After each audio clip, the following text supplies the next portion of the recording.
Friends, आप channel पर नए हैं तो चैनल को प्लीज़ सब्सक्राइब कर लें और साथ ही बेल आइकन को प्रेस करें जिससे आपको नए नए वीडियोज़ के अपडेट्स मिलते रहें। आज हम इंट्रोडक्शन की बात करेंगे। किसका introduction? Sales of goods act 1930, विक्रय वस्तु विक्रय अधिनियम 1930।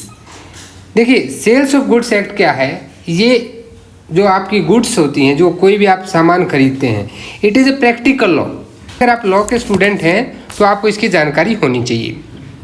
तो आज इसका बेसिक समझते हैं। पूरी टेस्ट सीरीज हम लेकर आएंगे जिसमें सारे वीडियोस को, सभी पार्ट्स को अच्छे से समझेंगे। देखिए, सेल्स ऑफ गुड्स एक्ट क्या है? आप किसी मोबाइल शॉप पर गए और आपने कोई मोबाइल चूज किया और मोबाइल आपने परचेज कर लिया। शॉपकीपर ने आपको मोबाइल दे दिया और आपने शॉपकीपर को क्या किया? पैसे दे दिए। तो ये क्या हो गया? आप कौन थे वहाँ पे? आप बायर थे और शॉपकीपर कौन था? वो सेलर था। शॉपकीपर ने आपको मोबाइल दिया और पैसे के बदले आपने पैसे दे दिए, पोजीशन आपके पास आ गया। तो जो बायर हैं और सेलर हैं, इनके कुछ अधिकार, हालांकि ये कंज्यूमर एक्ट्स में भी चीज़ें चली जाती हैं, लेकिन यहाँ पे समझिएगा गुड्स को लेकर आता है कि देखिए ये क्या है। पहले ये कॉन्ट्रैक्ट एक्ट जो हमारा इंडियन कॉन्ट्रैक्ट एक्ट है 1872, उसका चैप्टर 76 से लेकर 123, इसी को वहाँ से निकाल के एक सेपरेट लॉ बना दिया गया 1930 में। ब्रिटिशर्स का रूल था तब, उन्होंने इसको बनाया था। देखिए, इंडियन कॉन्ट्रैक्ट एक्ट जो हमारा है 1872, ये अपने आप में बहुत सारे लॉज को समेटे हुए है। आपका जो टीपी एक्ट है, transfer property act, sales of goods act, आपका पार्टनरशिप एक्ट, आपका स्पेसिफिक रिलीफ एक्ट, ये सारे के सारे ना इंडियन कॉन्ट्रैक्ट एक्ट की ही ब्रांच है। कॉन्ट्रैक्ट तो सभी में होता है, कॉन्ट्रैक्ट के बाद ही होगा। लेकिन जब ये इंडिया आज़ाद हुआ, पहले इसको कहते थे Indian sales of good act, बाद में इसका नाम चेंज हो गया सेल ऑफ गुड्स एक्ट। देखिए, आपको ध्यान होगा कॉन्स्टिट्यूशन में एक आर्टिकल 372 है। आर्टिकल 372 बताता है कि जो पुराने एग्जिस्टिंग लॉज हैं, एग्जिस्टिंग लॉज की डेफिनेशन भी देखिए कहाँ है। आपका कॉन्स्टिट्यूशन ही क्या है? सबका मदर ऑफ लॉ है। सारे कानून वहीं से आए हैं। एग्जिस्टिंग लॉ की डेफिनेशन जब आप आर्टिकल 366 पढ़ेंगे तो वहाँ पे बहुत सारी डेफिनेशन दे रखी हैं, वहाँ आपको एग्जिस्टिंग लॉ की डेफिनेशन मिल जाएगी। ऐसे लॉ जो इंडिपेंडेंस से पहले, कॉन्स्टिट्यूशन बनने से पहले बने हुए थे, उन्हें एग्जिस्टिंग लॉ कहा गया और आर्टिकल 372 में उन्हें इंडिया ने अडॉप्ट कर लिया। ये तो हो गया एक हिस्टोरिकल बैकग्राउंड। अभी सेल्स ऑफ गुड्स एक्ट पढ़ने से पहले we should understand what is sale. Sale क्या होती है? देखिए, सेल दो चीज़ों की होगी, या तो वो मूवेबल प्रॉपर्टी होगी या फिर आपकी इमूवेबल होगी। अगर वो मूवेबल प्रॉपर्टी है तो उसको सेल्स ऑफ गुड्स एक्ट, उनको कहेंगे हम, गुड्स कहा जाता है यहाँ पे। और ये गुड्स आपकी सेल्स ऑफ गुड्स एक्ट से ही गवर्न होती हैं। इन केस अगर वो इमूवेबल है तो वहाँ पे वो सेल्स ऑफ गुड्स में नहीं गवर्न होगी, वो कहाँ होगी? ट्रांसफ़र ऑफ प्रॉपर्टी एक्ट में गवर्न होगी। ठीक है, तो ये आप ध्यान रखिएगा। अब दूसरी चीज़ क्या है कि सेल होगी तो कुछ ना कुछ क्या होगा?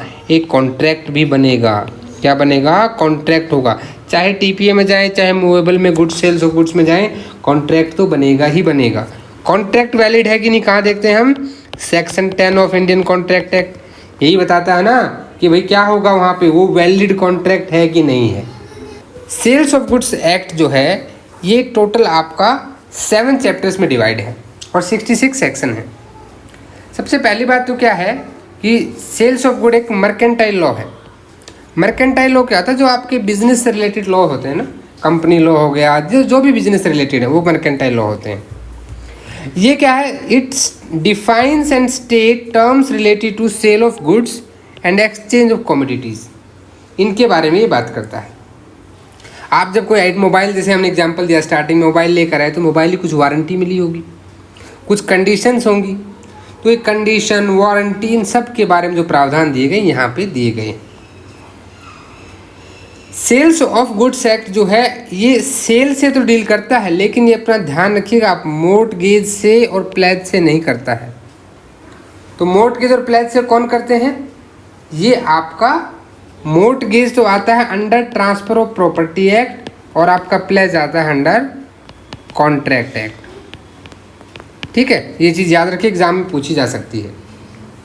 अब स्केलेटन की बात कर लेते हैं। तो ये जो है टोटल 7 चैप्टर्स में और 66 सेक्शंस में डिवाइड है। देखिए, कभी भी जब आप बेल एक्ट पढ़ते हैं तो प्लीज़ एक बार उसके सेक्शंस को ना इंडेक्स वाइज अपने किसी भी तरीके से, आप किसी दूसरे के तरीके पे मत चलिए, आप अपने तरीके से उसको याद कर लीजिए। चैप्टर 1 क्या बात करता है? प्रिलिमिनरी। भाई ये इंट्रोडक्टरी सेक्शन है, यानी कि सेक्शन 1 से लेकर के सेक्शन 3 तक। 1 एप्लीकेबिलिटी बताएगा, कहाँ कहाँ एप्लीकेबल होगा। 2 यहाँ पे डेफिनेशन देता है, डेफिनेशन क्लोज होता है मैक्सिमम बेल एक्ट में। और 3 यहाँ पे कहता है कि इंडियन कॉन्ट्रैक्ट एक्ट भी यहाँ पे लागू होगा अगर उसका प्रोविज़न यहाँ इनकन्सिस्टेंट नहीं है। इंडियन कॉन्ट्रैक्ट एक्ट का देखिए रोल आ गया यहाँ पे। अब सेकंड चैप्टर आता है। अभी कुछ ना कुछ क्या है, आप कह रहे हैं कि गुड्स का लेन देन है। गुड्स का अगर लेन देन है तो एक वहाँ पे क्या होगा, एक बायर होगा, एक क्या होगा, सेलर होगा। बायर कौन है? सेक्शन 2 का सब सेक्शन 1 देखिए, ये आपको बायर की डेफिनेशन देता है। ये कहता है कि कोई भी व्यक्ति जो किसी चीज़ को खरीदता है या खरीदने के लिए एग्री हो जाता है, एग्रीमेंट कर लेता है। तो 2 चीज़ें यहाँ पे आएंगी, या 2 चीज़ें आएंगी। एक आपका आएगा एग्रीमेंट टू सेल और एक आएगा आपका कॉन्ट्रैक्ट टू सेल। जब कभी भी कोई फ्यूचर आइटम आप खरीदते हैं जो अवेलेबल नहीं है, जिसका ट्रांसफ़र पोजीशन अभी आपको नहीं मिल सकता, वहाँ वो एग्रीमेंट टू सेल में चला जाएगा और एग्जिस्टिंग गुड्स में कॉन्ट्रैक्ट ऑफ सेल हो जाएगा। फॉर्मेशन में आप क्या क्या देखेंगे? देखिए, कॉन्ट्रैक्ट ऑफ सेल देखेंगे। फॉर्मेलिटीज़ क्या है? सेक्शन 5 उसकी बात करता है। Subject matter, price, and the most important in this is chapter 2 condition and warranties. ये चैप्टर 2 का सबसे इंपॉर्टेंट, इसको बेल एक्ट में लिख लें। कंडीशन एंड वारंटीज़ सेक्शन 11 से 17 हम इसकी बात करेंगे। फिर आ जाते हैं चैप्टर 3 के ऊपर। चैप्टर 3 किसके बारे में बात करता है? ये कहता है इफेक्ट ऑफ कॉन्ट्रैक्ट क्या होगा। इफेक्ट ऑफ कॉन्ट्रैक्ट यानी कि सेक्शन 18 to 30, 18 से 30 कौन बात करेगा? चैप्टर 3। चैप्टर 3 आपको कहता है कि बच्चों ट्रांसफर ऑफ प्रॉपर्टी क्या होगा बिटवीन बायर एंड सेलर। तो इसको भी ना फर्दर 2 जगह डिवाइड कर लीजिए। 18 से 26 ये आपकी transfer of property between buyer and seller होगी, और उसके बाद 27 से लेके 30 तक ये ट्रांसफ़र ऑफ टाइटल की बात करते हैं। यहाँ पे इसकी बात करते हैं, ट्रांसफ़र ऑफ टाइटल। नेक्स्ट हमारा क्या है? Chapter 4 performance of the contract. अब कॉन्ट्रैक्ट बाद परफॉर्म भी करना पड़ेगा 31 से लेके 44 तक। अब परफॉर्मेंस में क्या होना है कि भाई आप मुझे गुड्स दे दो, मैं उसके बदले आपको प्राइस दे दूंगा। अगर प्राइस नहीं मिला सेलर को तो सेलर को तो नुकसान हो जाएगा, उधारी वाला काम कैसे चलेगा? तो वहाँ पे अनपेड सेलर बोला जाता है उसको। अनपेड सेलर के कुछ राइट्स दिए गए हैं, ये 45 से लेके 54 तक इसके प्रावधान हैं। यहाँ पे आप पढ़ेंगे अनपेड सेलर क्या होता है, transfer by buyer and seller क्या होता है इन दैट केस, ये सारी चीज़ें हम यहाँ पढ़ेंगे। चैप्टर 6 है अगर वहाँ पे कॉन्ट्रैक्ट ऑफ सेल का ब्रीच हो जाता है तो 55 से 61 तक क्या प्रावधान है, कैसे आप वहाँ पे सूट फाइल कर सकते हैं। चैप्टर 7 जो है ये मिसलेनियस बात करेगा 62 से 66 तक। देखिए, मैं आपको एक चीज़ यहाँ ज़रूर कहना चाहूँगा, चैप्टर 1 आपको बताता है इसकी एप्लीकेबिलिटी, कहाँ पे ये एप्लीकेबल है, और चैप्टर 7 बताता है इसकी नॉन एप्लीकेबिलिटी। क्या बताता है? Non applicability. तो मैं कहूँगा कि इन दोनों सेक्शनों को एक साथ पढ़ें। गुड्स के बारे में ज़रूर जानेंगे आज। देखिए, गुड्स का क्या मतलब होता है, आप कह रहे हैं कि गुड्स से होगा, तो सेक्शन 2 के सब सेक्शन 7 में, हालांकि डेफिनेशन क्लोज को नेक्स्ट वीडियो में हम कंप्लीट कवर करेंगे। देखिए, गुड्स का मतलब क्या होता है कि every kind of movable property, इसको बेल एक्ट में हाईलाइट कर लें, यानी कि सेल्स ऑफ गुड्स एक्ट हमेशा मूवेबल प्रॉपर्टी पर ही लागू होगा, ये आप याद रखें। Except actionable claim, actionable claim and money, actionable claim और मनी पे लागू नहीं होता। क्यों नहीं होता? वहाँ पे क्या होगा, आपका टीपी एक्ट लागू होगा एक्शनेबल क्लेम पे। Stocks, shares and growing crops. आप अपने बेरेक्ट में एक चीज़ लिखिए, मैं बोलता हूँ आपको। आप लिखिए गुड्स।